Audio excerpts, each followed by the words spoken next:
বাংলাদেশের শ্রম অধিকার সংক্রান্ত ১১ দফার দ্রুত বাস্তবায়ন চায় যুক্তরাষ্ট্র। এসব দফা বাস্তবায়ন হলে যুক্তরাষ্ট্রের বাজারে অগ্রাধিকার বাণিজ্য সুবিধাও পাওয়া যাবে।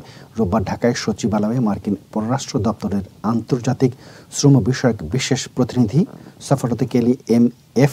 রদ্রিগেজের নেতৃত্বে ২০ সদস্যের একটি প্রতিনিধি দলের সঙ্গে অনুষ্ঠিত বৈঠক শেষে সাংবাদিকদের এমন আশাবাদের কথা শোনান বাণিজ্য উপদেষ্টা শেখ বশিরউদ্দিন। বাণিজ্য উপদেষ্টা বলেন, আমরা কত দ্রুত শ্রম অধিকারের এই ১১ দফা বাস্তবায়ন করতে পারি সেটা নিয়েই মূলত আলোচনা হয়েছে। এগুলো করতে পারলে আমরা অবশ্যই জিএসপি সুবিধা পাব। বৈঠক সূত্রে জানা গেছে, যুক্তরাষ্ট্রের প্রতিনিধি দলটি আলোচনায় ট্রেড ইউনিয়ন করার অধিকারের বিষয়ে জোর দেয়। এসব অধিকার এখনও আছে, তবে বিপরীতে রয়েছে নানা শর্ত। যুক্তরাষ্ট্র চায় শর্তগুলো শিথিল করা হোক। অন্যদিকে বাণিজ্য মন্ত্রণালয়ের পক্ষ থেকে এসব দফা বাস্তবায়নে প্রতিনিধি দলকে আশ্বাস দেওয়া হয়েছে।